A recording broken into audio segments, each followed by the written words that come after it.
Elles sont femmes de céréaliers, d'éleveurs, de viticulteurs, en agriculture conventionnelle, biologique, raisonnée. Elles viennent de petites, moyennes ou grandes fermes implantées sur toute la France. Sont issues du monde agricole ou le découvrent jour après jour. Entre les coups de main à la ferme, la vie amoureuse et familiale, conditionnée au rythme des cultures, de la météo et des animaux, elles-mêmes salariées ou agricultrices, mères, ces femmes sont les piliers de leurs conjoints agriculteurs. Je m'appelle Marion, j'ai plaisir à discuter avec ces femmes et partager, témoigner, diffuser leurs choix de vie personnels et professionnels, ainsi que leurs joies et difficultés liées au monde agricole. Alors, à votre avis, où ça mène quand on s'aime ? Bienvenue dans cet épisode un peu spécial de mon podcast. Aujourd'hui, pas de témoignage, pas d'invité. C'est moi, seule au micro, pour faire un pas de côté et vous raconter l'envers du décor de cette saison 2. Qui sont ces femmes que vous avez écoutées ? De quoi avons-nous le plus parlé ? Comment ce podcast prend vie ? Avec quels moyens, quels défis ? Je vous ouvre les coulisses et je vous partage mes doutes, mes surprises, vos retours et quelques idées pour la suite. Après 2 saisons, je me suis dit que ce serait utile et peut-être intéressant de profiter de ma pause estivale pour vous raconter les coulisses, mais aussi pour mieux comprendre ce qui se dessine à travers tous ces témoignages. Depuis mars 2024, ce projet a grandi. Cette date est la date officielle du lancement du premier épisode. Ce jour où j'ai cliqué sur « Publier ». Mais ce projet, ça faisait un moment qu'il était dans le creux de ma tête et qu'il se construisait petit à petit. Il a évolué aussi depuis bientôt 1 an et demi. Et cela est en grande partie grâce à vous, grâce aux invités, grâce aux écoutes et grâce aux échanges qu'il a permis. Il me semblait important de poser tout ça à haute voix. La saison 2 n'a pas été très différente de la saison 1. Le rythme de publication est le même, à savoir tous les 15 jours, avec des pauses durant les vacances de Noël et d'été. La durée des épisodes est quant à elle un peu plus longue. Initialement, les épisodes tournaient autour de 20 minutes, maintenant nous sommes plus sur 30 minutes, parfois 40. La première raison est le fait que je retravaille beaucoup moins les épisodes. Cela est volontaire. Je souhaitais moins de coupes, moins de hachures, pour plus d'authenticité. On va parler désormais des profils des femmes interviewées dans ces 2 saisons. Les 30 femmes qui ont témoigné sont âgées de 26 à 92 ans, pour une moyenne de 35 ans, ce qui est assez semblable à la moyenne d'âge de ma communauté sur Instagram, où je communique principalement sur le podcast. J'ai cependant eu la grande surprise d'interviewer Hermène cette année, âgée de 92 ans. Mémé a été très touchante et nous a livré un témoignage où elle revient sur l'évolution de l'agriculture et de la place de l'agricultrice. Parmi ces femmes, 70% d'entre elles ne viennent pas du milieu agricole, même si elles ont souvent tout un attrait pour le monde rural, bien sûr. Et presque la moitié d'entre elles ne travaillaient pas sur l'exploitation. Je trouve cette proportion super intéressante, parce que nous ne discutons pas tout à fait des mêmes sujets, et parce qu'avec l'évolution de l'agriculture, c'est un profil que nous retrouvons dans de plus en plus de fermes. Elles sont en grande majorité, à savoir à peu près 80% mamans, avec 1, 2, 3, 4, voire 5 enfants. Mélodie, si tu m'entends, rien qu'à le dire, je suis encore scotchée de ta vie bien rythmée. La moitié des femmes sont mariées et la deuxième moitié proportionnellement pacsée ou en concubinage. Dans la prochaine saison, est-ce que je suis en train de teaser ? Un peu. Je vais également discuter avec une femme divorcée d'un agriculteur. Je trouve ça super intéressant de savoir ce qui n'a pas marché dans leur couple, en lien avec l'exploitation bien sûr. Je discute également actuellement avec une jeune veuve d'un agriculteur qui est aussi intéressée pour prendre la parole. Quand on connaît les chiffres du taux de suicide des agriculteurs, donner la parole à la femme de l'un d'entre eux s'annonce aussi compliqué que passionnant. Cette saison 2 a permis d'étendre ma petite carte de France des interviewées. J'ai pu discuter avec des femmes de nouvelles régions comme l'Auvergne-Rhône-Alpes avec Mélodie, Léa, Hermène, Camille, Manon. Aller en Bretagne aussi avec Harmonie ou en Nouvelle-Aquitaine avec Alice et Noémie. Concernant les fermes représentées, dans cette saison 2, nous avons toutes les tailles d'exploitation. Nous avons également des fermes biologiques que je n'avais pas dans la saison 1. Dans cette saison, j'ai également discuté avec des néo-ruraux comme Camille ou Lisa par exemple. Nous avons aussi découvert une ferme pédagogique, la production de truffes, des vergers de fruits rouges. Que de diversité. J'aimerais beaucoup pour la prochaine saison élargir les horizons, que ce soit géographiquement, avec de nouvelles régions à explorer, mais également d'autres cultures et élevages. J'aimerais beaucoup interviewer des femmes de viticulteurs, de producteurs d'escargots, de champignonniers, d'ostréiculteurs. Et côté région, j'aimerais bien parcourir la Corse, le PACA, les Outre-mer, comme une envie de soleil, quoi. Pas que la région des Hauts-de-France ne m'en offre pas cet été, mais bon, quand même. Ce sont des choix éditoriaux que j'ai faits. Pour moi, la richesse de ce podcast vient de la diversité des profils des femmes et des fermes de leurs conjoints. J'ai découvert tellement de choses en me plongeant dans vos quotidiens. J'espère que vous aussi, auditeurs, avez apprécié la diversité de ces profils et continuerez de l'apprécier. En conclusion, dans cette saison, j'ai rencontré des femmes très touchantes, certaines très jeunes, qui se projetaient, d'autres un peu moins jeunes, voire un peu plus âgées, certaines qui travaillent sur la ferme au quotidien, d'autres qui exercent des métiers à côté. Il y a eu des mères de jeunes enfants, des femmes engagées dans les réseaux agricoles. Leurs conjoints sont éleveurs, céréaliers ou maraîchers. Certaines exploitations sont en bio, d'autres en conventionnel. Parlons maintenant des propos échangés. Au fil des épisodes, certains sujets sont revenus très fréquemment. Le premier, c'est la fierté de vivre avec un agriculteur. Je crois que c'est important de le dire. Dans le contexte politique actuel, avec le retour en force de l'agribashing, j'avais envie de mettre en avant la fierté que l'on partage en tant que conjointe d'agriculteur du métier de nos maris. Ensuite, on a beaucoup discuté de maternité. J'ai eu des retours très positifs sur l'originalité d'aborder ce sujet. C'est un sujet que je viens de vivre et découvrir. Il est donc tout à fait naturel pour moi de questionner sur comment on gère l'arrivée d'un bébé dans un contexte agricole parfois dense, un conjoint pas toujours disponible, de son implication, mais également de comment on élève un enfant dans ce contexte rural, avec des journées imprévisibles, une charge mentale forte, sur la joie également de voir son enfant s'épanouir dans ce milieu-là, sur la ferme, découvrir les machines, découvrir les animaux, mieux comprendre ce qu'ils mangent. Nous avons également cassé le cliché de l'isolement en ruralité. Nous avons discuté de l'amitié, de proximité ou à distance, avec des personnes du milieu agricole ou pas. De manière générale, de l'importance d'être bien entouré. En parlant d'entourage, nous avons aussi discuté du lien avec la belle famille. Que nous vivions sur l'exploitation ou non, la belle famille n'est jamais très loin.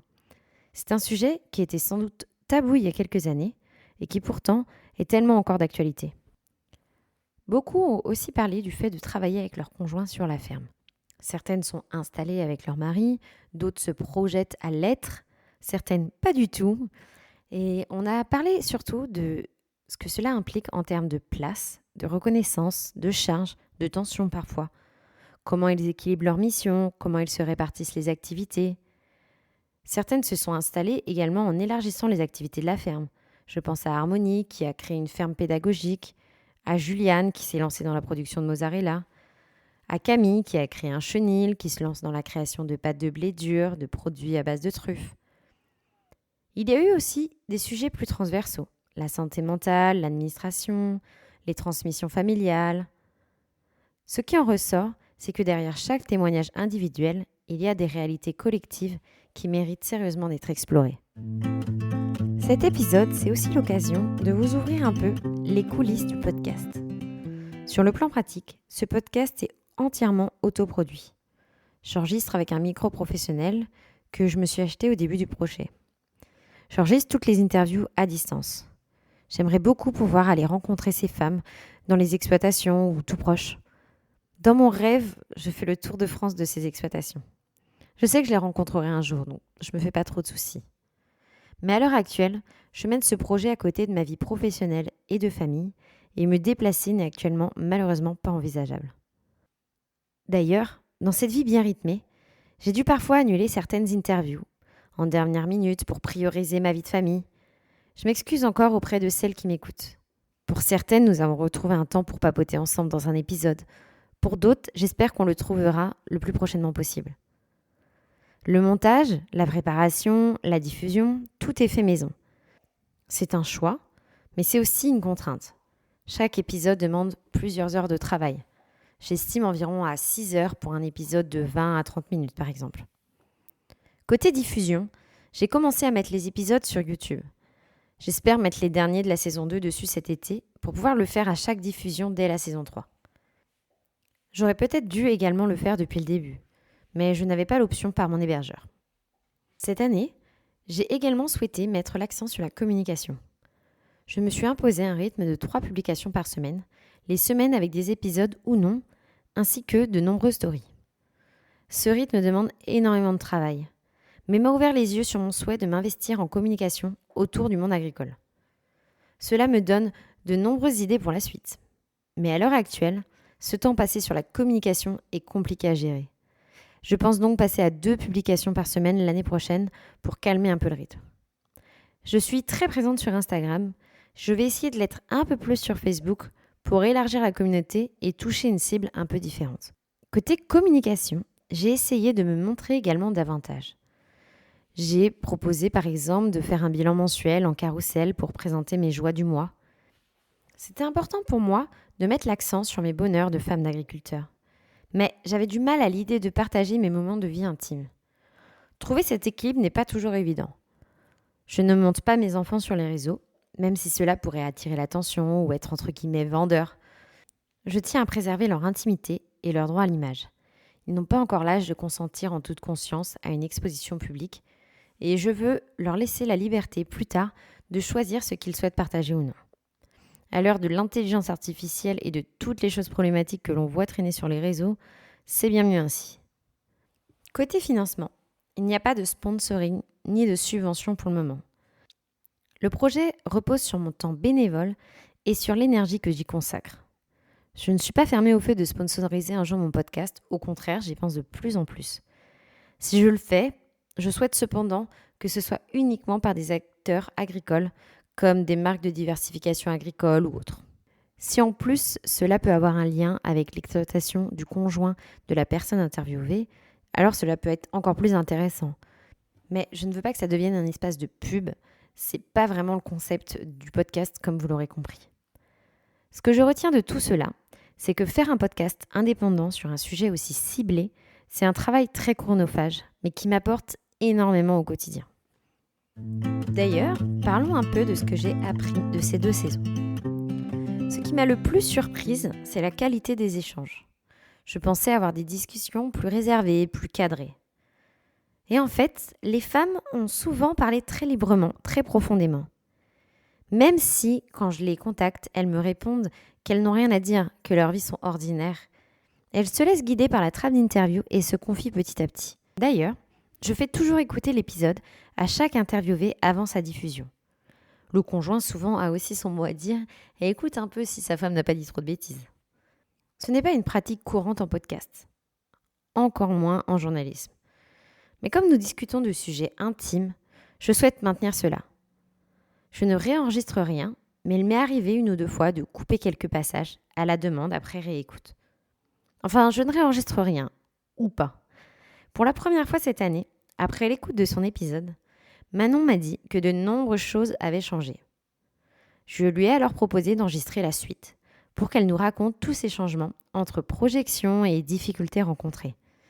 Cet épisode, un peu plus long donc, a été enregistré en 2 parties et j'ai trouvé ça vraiment génial et super complet.